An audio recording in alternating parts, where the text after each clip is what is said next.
To give someone a voice is the most powerful thing, I say. It spreads awareness. It alerts people as well, it educates people, because so many people don't understand what abuse is.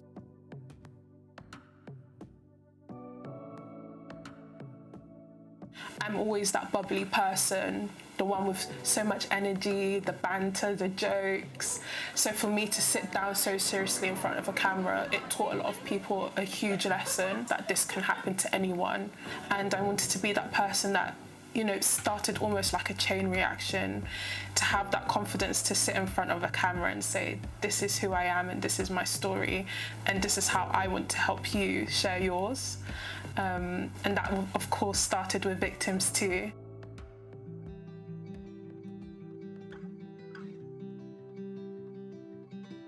You have 6 months to tell your story, or that's it, you're not going to get any support, because I was literally left with nothing. I didn't even get a phone call back. I was literally on my own. If I'm being honest, I reached the point of desperation. I just had my investigations closed. I was told there was nothing they could do for me. It was tough. I felt like I had no more purpose. No one's here to help me. No one's going to believe me. At this point, I was so convinced that I would get the support from the police, etc., to pursue what I believed would be justice that could lead to my peace.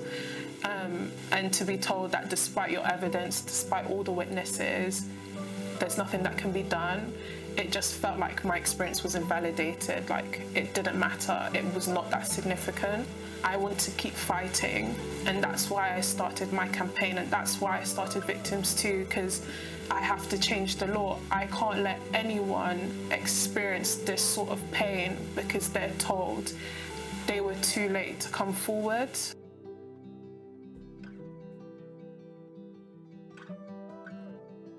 It started a few years ago. I was young, you know, bubbly, a bit naive, excited. You know, I'm growing up, preparing for A-levels, preparing for university. But when I met this individual, it just felt different at the time. Something I felt like I couldn't ignore. Unfortunately, it was quite soon in, a few months in, I noticed like a short temper, and I felt already like I was already creeping around this person. I was always wary of like what I did or what I said, just to make sure I didn't annoy them or make them angry. And that's when this short temper turned into action. If I said something they didn't like, they'd shove me. Once I was like thrown off my chair. It was just incidences like that that happened over time. I didn't know how bad that was. I thought that was normal. I blamed myself, they blamed me. But there'll obviously be a small period of time where there'll be a lot of love bombing.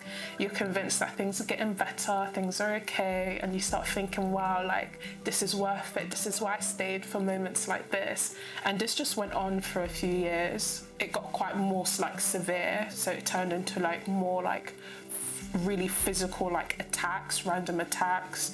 So I started counselling, and that was the first time I spoke to someone about how I was feeling and how I didn't feel like this felt right. I don't know if it's normal. The counsellor explained to me, look, this is what it is.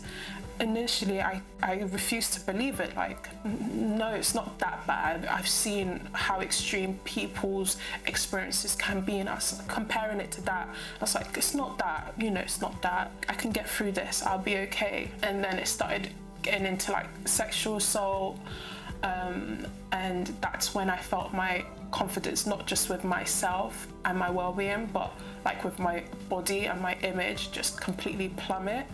And it was a period of time where I really closed off. Like, my friends didn't really hear from me. I wasn't really meeting anyone. They weren't really aware of the position that I was in, of course, because the only person I had really been open and honest to was my counsellor. I finally managed to leave this relationship. I managed to break all contact, which took a lot at the time. I then started an online blog, and so many incredible women popped up to me, told me like, wow, I'm just reading your story and it's making me realize a few things that I did go through with a past ex. That was like, wow, I'm actually helping people appreciate me. And that's when I started to add value back into my life, and I started healing from everything that I had gone through.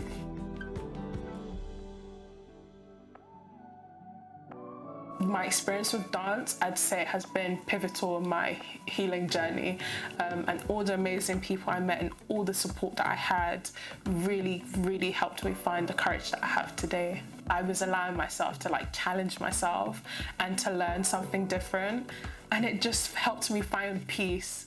And one thing we all know about healing and trauma is it can take a very long time. Everyone heals differently. My voice eventually came. And when it came, it was loud and it was annoying, and it has caused so much to occur. Here, yeah, to basically interview me because they want to air it later. Decided it was common assault, and with common assault, as a few might know, there's a 6-month time limit when it comes to reporting. To have someone to turn to speak to, you would feel supported, you'd feel like you're being listened to. And it can